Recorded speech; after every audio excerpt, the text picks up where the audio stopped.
Hello, everybody. Welcome to the Brew Show. This is James Bremisa, and I find myself with a very beautiful, attractive, stunning young lady.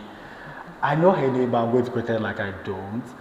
So I'll let her introduce herself. Hi, my name Hi. is James, and your name is Hi James, my name is Lauretta Evans-Anfom. Lauretta Yes. Evans-Anfom. Nice to meet you. Nice to meet you too. How do you do? I do good. So I find myself here with Lauretta because she has a very interesting business that she's running, and a lot of people would look at her and go like, okay, she's probably going to be into fitness, she's probably going to be into aerobics, she might be doing something else, but she has found a way of letting one of her loves work for her and make a business for her, and this love in particular is ballet. Lauretta, how did that happen? Well, many moons ago, to be honest, one of my grand aunts had told my mom to sign me up for ballet. I guess at that young age, I was probably like prancing around and spinning all over the place. So my aunt had recommended that to my mom, and then at the time there happened to be a ballet instructor in Ghana. So she had just moved from the UK as a diplomat, and she was a Royal Academy of Dance classically trained teacher. So the Royal Academy of Dance is a dance body for ballet that's based in the UK. So she started doing classes at Shangri-La Hotel. And I remember what I wore for my first class, like a polka dot swim costume. And then she teamed up with Philippa Pepper at Pippa's Health Center, and then that's how the Mandy Foraker Dance Academy was born. So that's where I learned how to do ballet.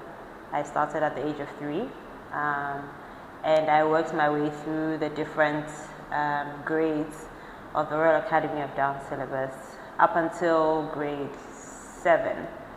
And then after that, I did some teaching as well.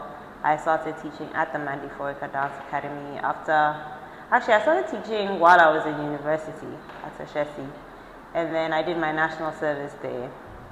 And then afterwards I moved to South Africa to study beauty. That was the goal at first. And then what did I do after that? After that, then I did my Royal Academy of Dance teacher training syllabus. So that was a 2-year program, and I got registration to become a Royal Academy of Dance teacher. And here I am back home from South Africa after 8 years and starting the Lauretta Evans School of Dance. Yeah. After 8 years and starting the Lauretta Evans School of Dance. That's correct. Nice. So a lot of people have different reasons for starting a school. Sure. What was yours? I think first and foremost, God blessed me with the talent of dancing ballet. It's quite a unique talent, and I believe that this is my purpose and my calling, to try and inspire, young Black African girls to see ballet as a career path. You can become a professional ballerina where you are dancing on the stage, or you can become a teacher. But either which way, I'm trying to inspire girls to realize that to do dance, any form of dance, it doesn't even have to be ballet. You don't have to be, the traditional slim, tall ballet dancer. That's not what I am. So just to encourage girls to really just shine and to keep going and not to let anyone or anything steal their joy or their love for dance. Now it's interesting you mentioned that you don't have to be having a certain look. Yeah. Because a lot of people would have assumed. Yeah. And when they look at you, they go like, wait, how is she able to teach ballet? Yeah. Yeah. So, first of all, how was it easy or difficult for you to particularly shake people away from that mindset of not having to have a certain look yourself? So even with me growing up, I mean, I do recall some of my teachers were trying to hold me back. And and trying to stop me from, dancing. I remember one even said, "I'm too heavy to be, a dancer." And at a point, it actually did deter me, especially when you're doing what we call in ballet a pas de deux. So you're dancing with a male partner, and usually the males are supposed to be lifting, the females in the air, doing the big jumps, etc. So that kind of really deterred me. But I don't know, I just found so much joy, so much peace. I felt happiest when I was dancing. So I kept showing up. I didn't allow anything that was said to, get into my skin, under my skin. I just kept going because it was what I loved to do. It balanced out, or whenever I felt stressed and I danced, I felt better afterwards because there was this rush of endorphins and dopamine. So I was always in a good mood afterwards. So if I found something that puts me in a good mood, why must I let anybody stop me from keeping up my good mood? So that was really like the self-motivation, even from a young age. And I did all my exams. I did well in all my exams. So yeah, that's really what it was. Nice. I'm learning a lot. And back to the school now. So you started the school when you came back from South Africa. How long ago was this? So I moved back to Ghana in May 2024. May 2024. I started the school in September 2024. Nice. So I'm not even up to a year old. And how has the first year been? To be honest with you, it's been better than I had anticipated. And I tell you, God just worked in. He did the things. He really showed up and showed out. I was honestly very anxious about it because I wasn't sure about numbers, how people would receive me, would it work? And I'm a bit of a perfectionist, so I really try and make sure that whatever I do and do it well. So I was quite nervous about that. But to be honest, everything has just been a blessing, from creation of my logo to getting my bars done to even the location and space. My business partner has probably been the biggest blessing in this entire journey of my studio setup. So shout out to Miss Asha. Actually, I wouldn't have met Asha if it wasn't for my sister, because my sister did do work with Asha long ago. So it kind of feels like a full circle moment. So that was really nice. And then it really was word of mouth in the beginning. I had 8 students to start with in term 1, and then in term 2 I added like 5 more on, so which was really nice. And then hopefully this term, we are currently in our third and our final term for the year. Hopefully that number will also increase. So it's been steady growth, which I'm grateful for. We all have to start somewhere, right? Yeah. So I'm just grateful for how far I've come as an entrepreneur. And we know you have more rungs up the ladder to climb quickly, so Amen. we're looking forward to it. Yeah. Now let me try and put myself in the mind of somebody who wants to enroll in ballet. Okay. So you've mentioned the ideal age to start with. What else does a pupil need to do in terms of discipline, in terms of diet? What do people need to know about how to prepare themselves for a life of dancing? So ballet requires also a lot of time management, because like it starts off usually as an extracurricular activity, right? And with that, you will have to manage doing your schoolwork with showing up for class.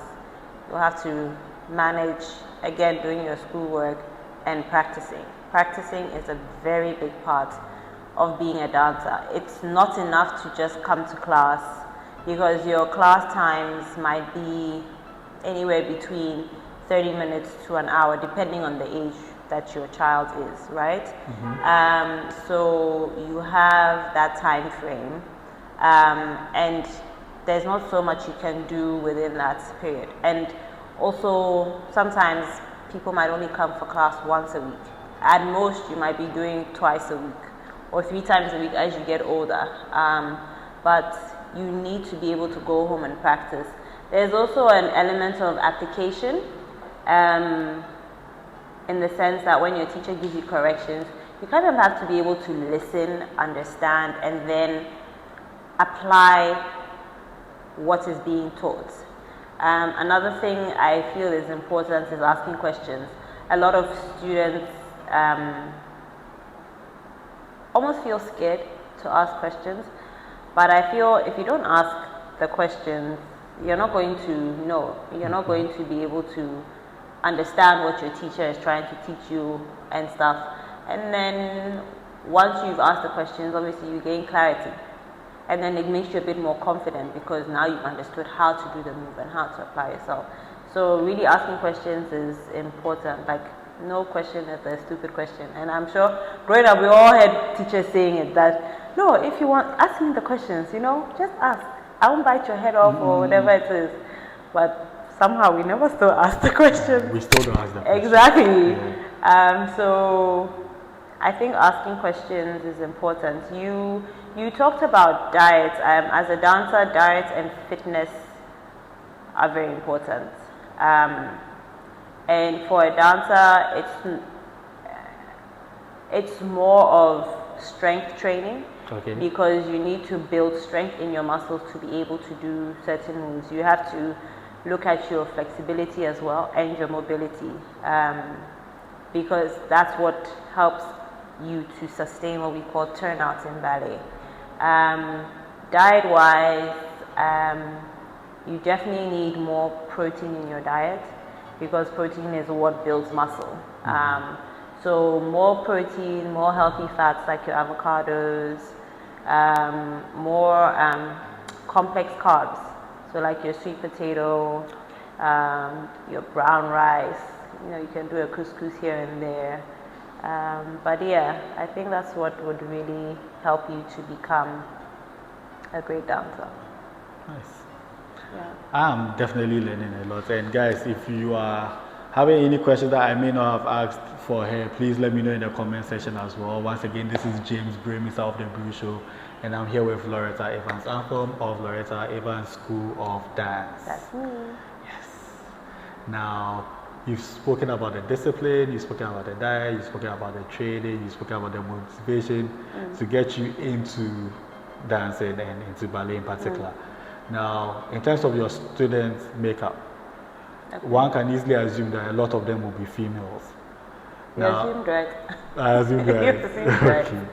Now, I am a series of movies person. I don't know the best way to describe myself, but there's one particular scene that is popping in my head right now. Okay. From 2.5 Men. Charlie Harper is trying to woo a ballet instructor and he uses his nephew Jake as bait. How easy or difficult is it to get guys into ballet? I think it really all starts with the parents, and how willing and supportive they are to supporting their young man through the journey of dance. To be fair, even in the Western world, I have heard stories of, young men like facing adversity because, they chose to, do ballet. And it's the same here in the West Africa. People would think that because you do ballet, they will term you as a homosexual. And I really don't think that's the case, because if you look at the things that the male dancers do, the ballerinos, you have to lift women up, you have to do, big turns and stuff like that, and it requires you lifting weights in the gym. Is that not what men do? They lift weights in the gym. It's just, for a male dancer, they will need twice the support and motivation from their parents and community to be able to sustain them throughout their journey. And it makes me really sad that we don't have that that culture, that support behind our young male dancers, you will have, I've seen beautiful young men that are phenomenal dancers, and I can see that they have really, really big potential, to get onto a world-class ballet stage and, dance in like the Joburg Ballet Theatre, the likes of the American Ballet Theatre, Pacific West. So these are all big companies. Joburg Ballet is based in South Africa, and then Pacific West is based in the US. They really do have the potential, but they just have to work twice as hard and, really push themselves twice as much and really get that support and motivation to keep going. So I just really want to encourage all West African parents, to just really support the young men dancers. It doesn't even have to be classical ballet, even if it's hip hop. There's a little bit of like parents usually just hold back because I think they don't see the importance of dance as an art. So I just want to encourage and inspire, parents to just support your sons. We need them in the world of dance, we really do, because without them, we can't do pas de deux. The ladies won't be able to fly up into the air themselves. It also just builds like a sense of confidence for them, and we just need them. So please just support and please bring them in. As young as 3 years old, just bring them to me. I'll be fine. We'll be fine, I promise. So please just bring them. Bring them here. Yes. Bring them here. Yes. And before I tell you where here is as an actual location to find, Yeah. you spoke about classical ballet. Yes. How many types of ballet are there? So there's classical ballet, there's also contemporary ballet. Classical is more, for lack of a better word, more rigid because you're holding different arm positions. Contemporary ballet is a bit more fluid. You don't have to hold all the arm positions in one place. You get to kind of move and experiment, with your body, across the floor, etc. I'm not saying that you can't do that with classical ballet. It's more structured as opposed to contemporary, which is more fluid. So those are the two main ones, but then there are different like schools of ballet. So think of it like, how in Ghana people can do A levels, people can do IB, people will do say WASI, that kind of thing. So there are different like schools of ballet. So the Royal Academy of Dance is one school of ballet. You have the American Ballet Theatre, which is another school of ballet. You have Cicchetti, which is Italian. You have the Gonova, which is Russian. So there are different schools, and so you can decide which one you want to go for, or you can have multiple. There's also the Imperial Society of, I forgot the T and the D. It's called ISTD. It's so bad. Oh my gosh. But that's also another school of ballet.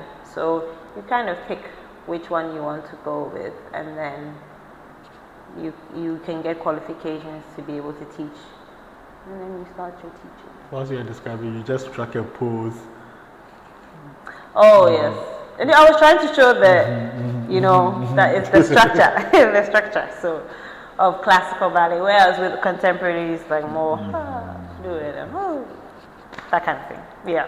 What kind of music goes with ballet? For classical ballet, typically classical music. Contemporary, you can use whatever you want. So sound like na na na na. So your Beethovens, all of them. Your Mozart, all of those things. Yeah, that's for typical classical ballet. And then contemporary, you can go with the flow. Yeah. That's right. And now I promise we'll tell them how to find. How to find me? Yeah.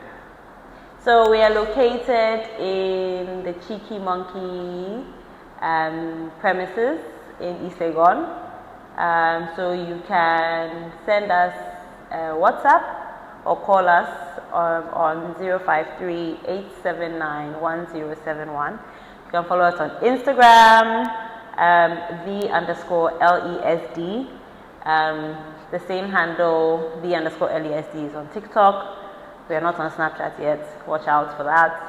And then Facebook, we are the LESD. So it's all one word. So THELESD on Facebook. So that's how you can find us.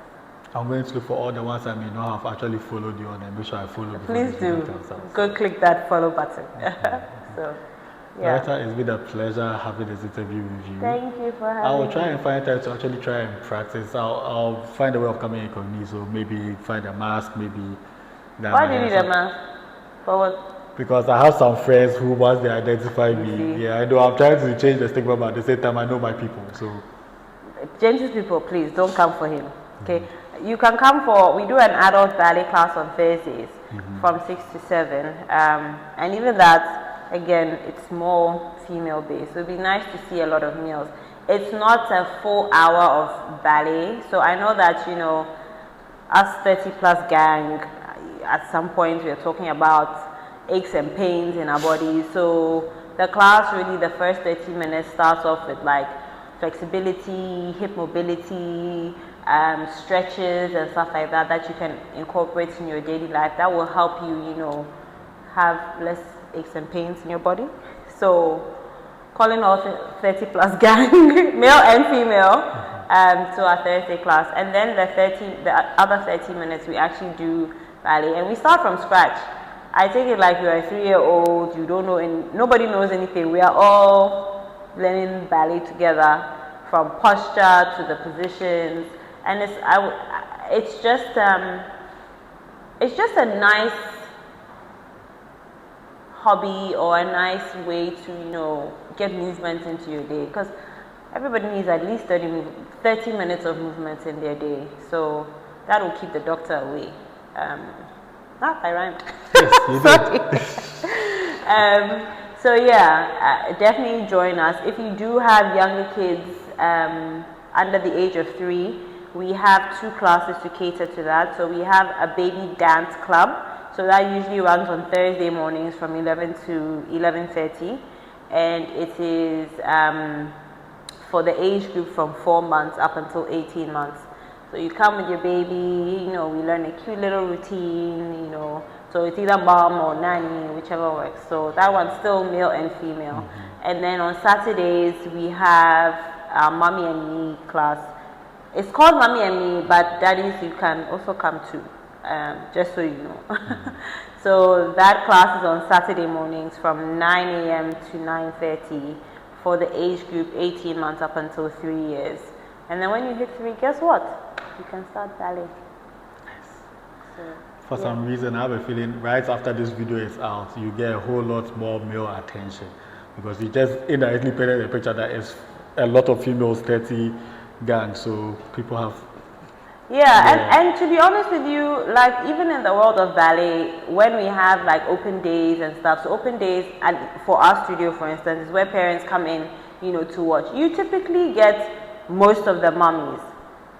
I always like seeing daddies because, especially for young girls, it's, your father is your first love. It's where you learn everything about, life and relating to people and, relationships and stuff. It all starts with the father. So the father's presence is important. So I really, really love having dads here, and I really encourage dads to just come and support your girls. Mom, bring your boys, and let's support the boys too. Let's support each other, because iron sharpens iron. We are not meant to be alone. Yeah. Nobody's an island. No. So let's do it together. Wise person wins. Thanks for coming to my TED Talk. Always. So guys, once again, pleasure bringing this with you, Lauretta. Thank you for having me. Wish you all the best. Thank you. I'm taking a hug afterwards. The handshake is just for the camera. So we'll see you on Thursday. Yes, you see me on Thursday. Yeah. Please, Peter, don't laugh. No laughing. I'm just saying. We'll find a way. You can't see. He's here practicing his moves. He's here practicing his moves.